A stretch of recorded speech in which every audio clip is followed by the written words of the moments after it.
Vamos lá, meus irmãos, vamos lá, continuando aqui, nosso primeiro dia de aula de Geografia Bíblica 2. Estamos no último bloco e as nossas aulas estão sendo gravadas. Então, falamos há pouco sobre a Mesopotâmia, passamos aqui, fizemos uma pincelada, né? Vamos ler agora um pouco o livro-texto e vamos mergulhar um pouco também, meus irmãos, nos slides, tá bom? Vamos mergulhar um pouco nos slides. Eu quero poder estar mergulhando com vocês aqui em alguns slides. Então, abram seus livros no capítulo 16 do nosso livro-texto, por gentileza.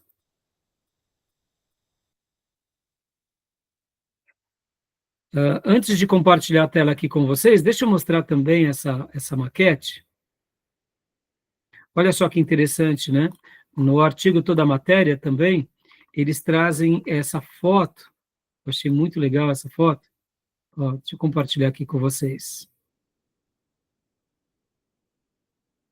De Ur. Olha que legal.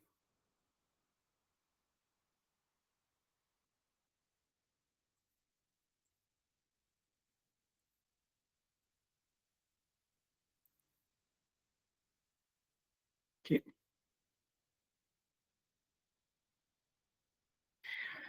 Olha só que legal essa maquete. Estão vendo? Aqui seria aspectos aproximados da cidade de Ur, considerada a primeira urbe da história. Urbe seria cidade, né? Cidade da história. Primeira cidade da história. Que legal, né? Essa maquete. Por volta do ano 5000 a.C. Seriam os sumérios ao sul, os acadianos ao norte. Então, legal, né, irmãos? Então, perceba, isso tudo só confirma, como eu disse para vocês, né, as histórias bíblicas e mostra mais uma vez, como eu mencionei no meu primeiro bloco, né, o berço das civilizações era o Egito, 1900 para cá, descobertas arqueológicas, se torna a Suméria, Ur dos Caldeus.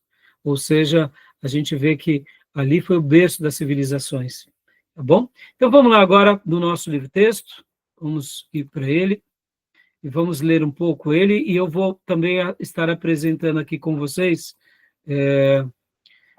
alguns outros materiais que eu separei do professor Maurício, tá bom? Então, por gentileza, querida irmã Beatriz, lê para nós, por gentileza, aqui, capítulo 16, as primeiras linhas. A gente só vai ler algumas partes e vamos pular, irmãos, porque tem muitas informações técnicas, né? Então a gente só lê alguma coisa e aí qualquer dúvida vocês vão me chamando depois, tá bom? Pode ler para nós, Beatriz, por gentileza?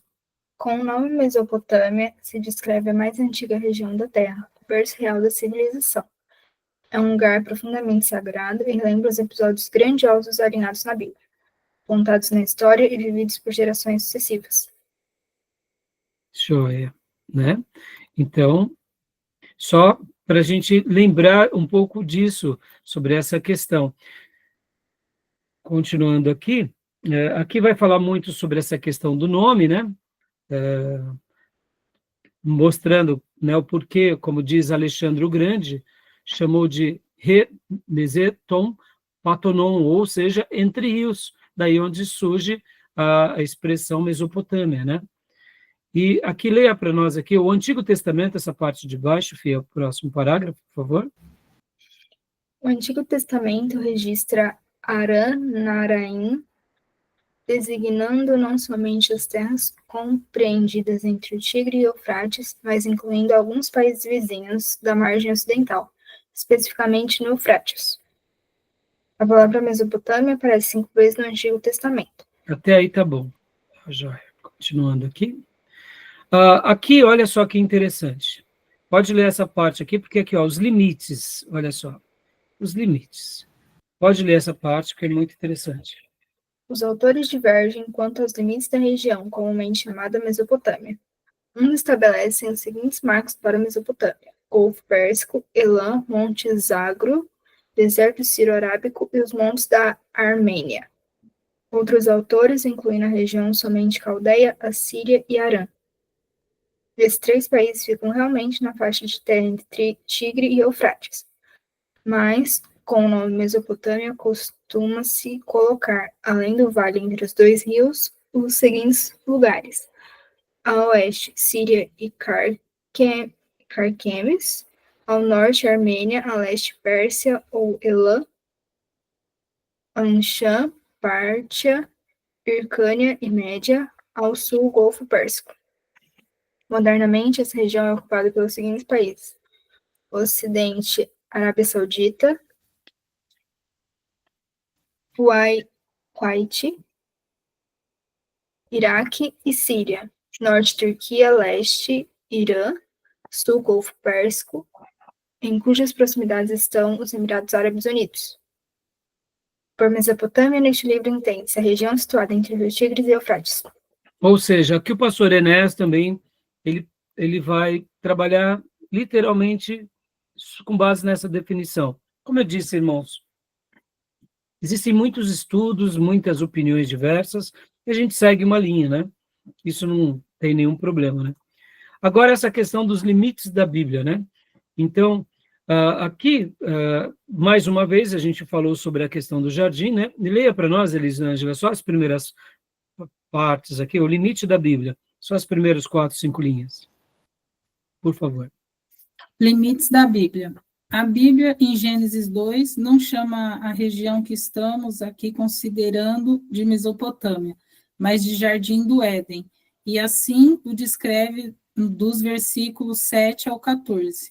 Isso, aí a gente já viu, né? Então, a gente tem uma noção aproximada do que seria aquela região. Agora, aonde de fato está, né, essa designação, em que lugar mesmo se encontra, né, vamos dizer assim, o Jardim do Éden? Aí a gente, de fato, não tem uma resposta própria, né? A gente fica deduzindo entre algumas opiniões, né?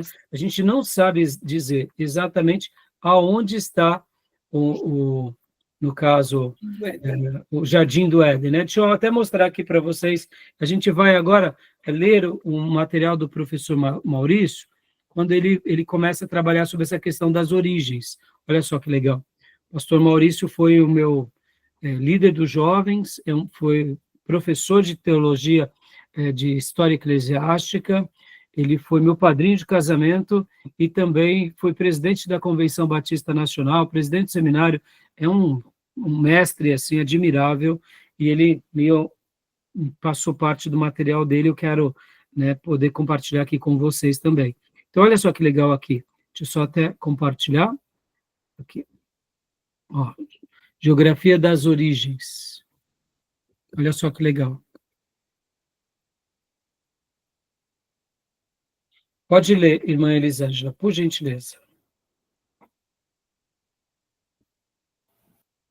Geografia das Origens, professor Maurício. Aqui agora. A localização, como a gente já viu, né? Não precisa ler novamente. Gênesis 2, ali tinha os 4 rios, né? Aí aqui vem algumas teorias, tá, irmãos? Aqui são todas teorias, tá? Leia para nós, filha, por gentileza. Teorias da localização do Éden. Éden.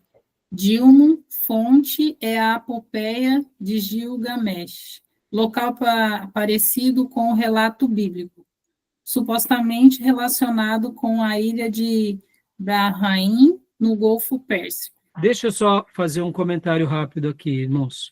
Quando a gente vê essa epopeia de Gilgamesh, as narrações que nós temos na Bíblia, como criação, Jardim do Éden, dilúvio, essas narrações, elas são encontradas também em outros achados arqueológicos e textos de outras culturas e povos e religiões.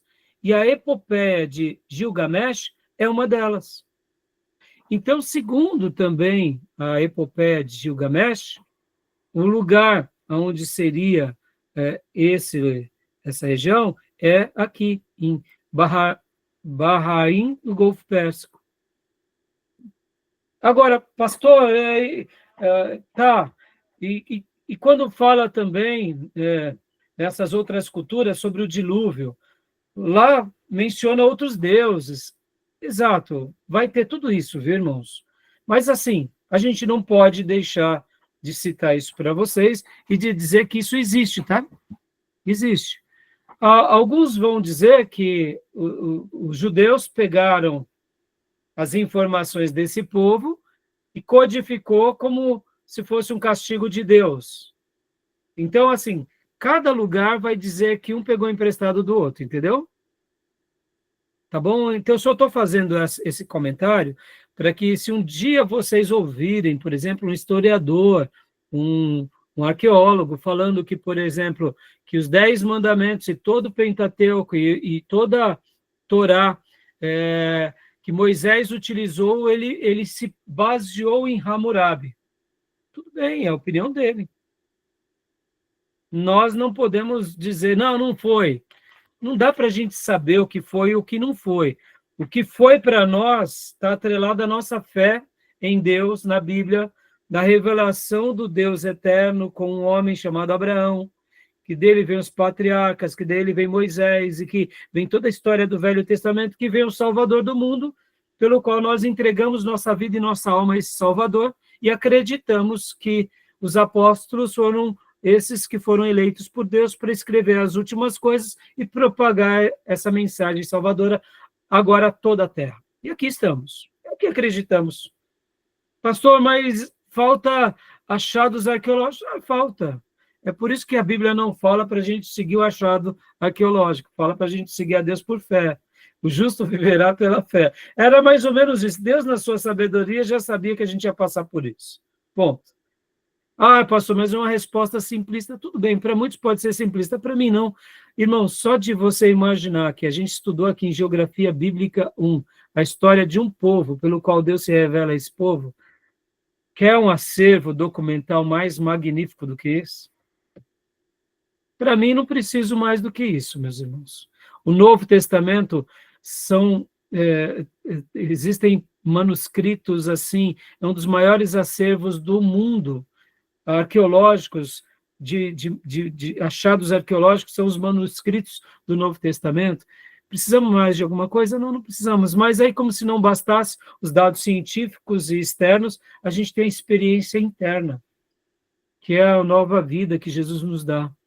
No momento que entregamos a nossa alma a Ele, Ele passou a ser o nosso tudo e não tem nada que se compare a Ele, e aqui Ele nos deu uma nova vida. Então, assim, estou comentando tudo isso, porque isso não enfeia o cristianismo, nem o judaísmo, tá entendendo? Mas essa é a história, né? Então, tá bom? Isso vai acontecer em muitas culturas. E talvez amanhã alguém ache algum outro achado arqueológico, que eles vão falar de novo do Jardim do Éden, não sei o quê. Assim, lembra aquela frase, quem conta um conto aumenta um ponto, né? E outra, as pessoas elas precisam criar suas histórias, ou elas se rendem ao Deus de Israel, né, ao Deus eterno.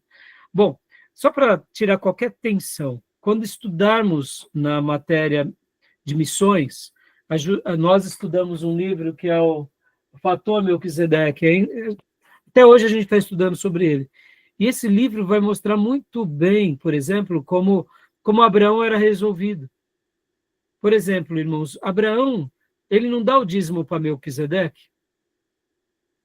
Dava. Ele reconhecia que Melquisedeque era servo do Deus Altíssimo. Quem era Melquisedeque? Não tem informação. Então, dá para ver que na antiguidade, de uma forma misteriosa, Deus se revelou a outros povos. Melquisedeque, ele era rei de Salém. E Jesus, ele é sumo sacerdote da ordem de Melquisedeque, diz Hebreus. Ou seja, pode ver que Abraão, pai da fé, dá dízimo a um sacerdote. E você só honra o seu dízimo e oferta aquele que você considera que é maior do que você, ou aquele que cuida de você. Em certa medida, Abraão estava prestando honra a Melquisedeque, que era um sacerdote. Abraão era um profeta. Mas a história da revelação não era com Melquisedeque, imaginando que ele fosse uma pessoa. Era com Abraão. E aqui estamos. Somos filhos de Abraão. Que tipo de filhos? Da sua progenitora. Abraão foi o nosso progenitor? Não. Somos filhos espirituais de Abraão. Talvez alguns de vocês sejam até judeus e descendentes de Abraão. Quem sabe pelos ismaelitas, quem sabe pelos midianitas, ou quem sabe, né, pelo próprio Isaac, não sei. Ou quem sabe não somos, né, quem sabe somos, não somos Sem, Cã e Jafé, né? Ou quem sabe somos descendentes de Jafé, não, Sem, semitas, Jafé e Cã. Ou quem sabe somos descendentes do Jafé ou dos cananeus. Não sei, quem sabe a gente seja descendente deles e daí. Mas somos descendentes de Abraão pela fé. Tá bom? Estou explicando isso porque muitas vezes o seminarista vendo essas coisas fala assim, mas tinha essas histórias? Tinha e existem, tá? Como que Deus trabalhou na história, a gente não sabe, tá, irmãos? Tá bom? Então, continua para nós, irmão, por gentileza, vamos tentar correr um pouco agora.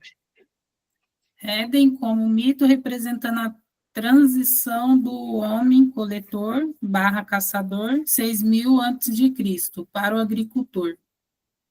Éden desaparecido após a queda humana, local de natureza espiritual, escondido por querubins. Éden destruído após o dilúvio, submerso pelas águas do Golfo Pérsico. E Éden ao norte, próximo à Turquia. Então, são todas essas teorias, tá bom? Que existem, tá bom, meus irmãos? Vamos lá, rapidinho aqui. E aqui, olha só. Jardim do Éden. Seria aqui, nessa região? Seria aqui nessa região? Que seria perto da Turquia. Seria aqui? Então, assim, a gente não sabe dizer. A gente não sabe dizer, tá bom? Então, a gente deduz ser aqui, tá bom, meus irmãos? Deduzimos. Isso não quer dizer que é certeza, tá? Mas será que o Éden era um lugar espiritual? Uma coisa eu sei, tinham 4 rios. Perceba que aqui temos 4 rios, né? Ó, pode ver que acabam tendo. Aqui também acaba tendo 4 rios, né? Seria? É um mistério, né? Tá bom? Meus irmãos, deixa eu ver aqui, só rapidinho aqui, deixa eu só ver quantos slides tem. Isso, dá para a gente... Não, a gente lê mais um e para, tá? Por causa do horário. Aí eu continuo desse slide em diante na próxima semana. Tem mais uns 5, 6 slides, eu talvez demore um pouco, eu não quero segurar muito vocês. Então, vamos lá, deixa eu passar aqui o próximo. Aqui.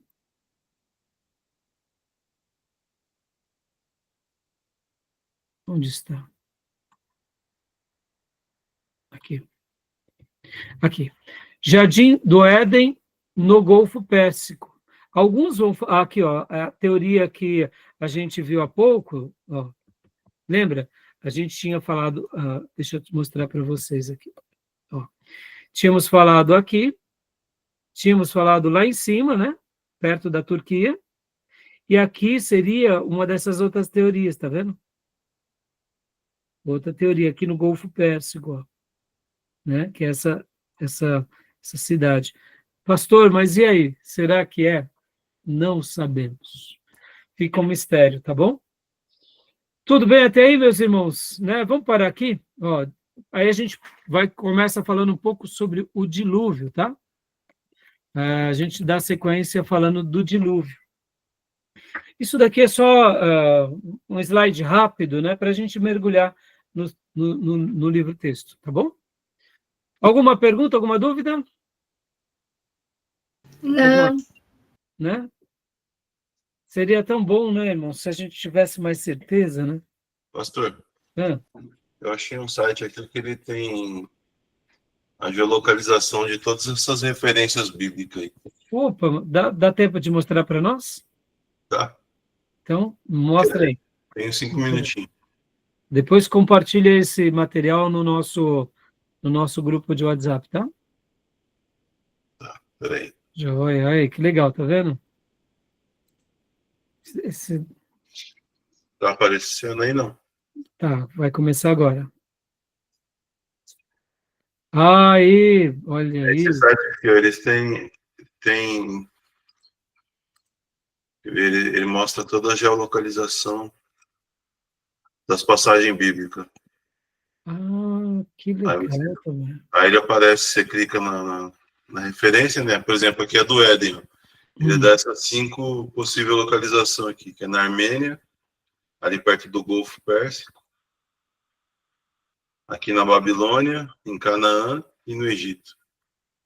Olha, mas não apareceu esse daqui o que a gente viu há pouco também, Não, né? aqui na Babilônia, por exemplo, ó, quer ver que legal? Se você aproximar, Uhum. a gente tem o palácio.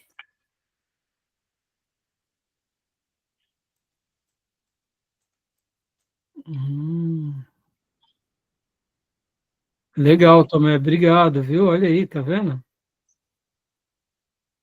Palácio do Nabucodonosor. Né? Legal. Joia, Tomé, depois compartilha, né? Lembra que você tinha Depois eu mando o link aí. multa? E Para obrigado. você dar zoom no mapa, você tem que segurar a tecla Ctrl, né, e rodar a bolinha do mouse aqui para poder interagir com o mapa. Entendi. Que legal, Tomé. Olha aí, tá vendo, irmãos? Aí. Vou parar aqui que eu preciso sair, tá? Tá bom, e a gente também vai encerrar aqui. Beleza, meus irmãos e minhas irmãs?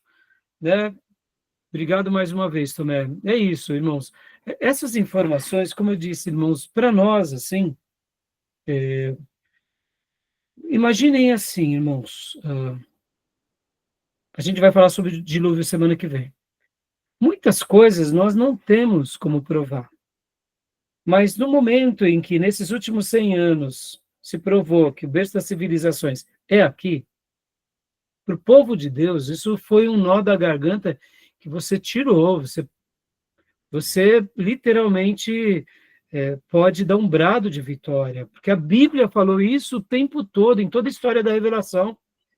Os sacerdotes perpetuaram essa história, foram passando, fazendo suas cópias do texto sagrado, os demais profetas falando a mesma coisa, Deus separa de Ur dos caldeus, ou seja, é muito lindo quando a gente vê que ao longo de 4.000 anos, um livro, que é esse livro, ele foi mantido em fidelidades. Seria em vão que durante 4.000 anos essas páginas foram conservadas? Em 1.500 anos elas foram escritas, e mais 2.000 anos agora é o período do cristianismo, e 500 anos dos patriarcas. Ou seja, é algo admirável.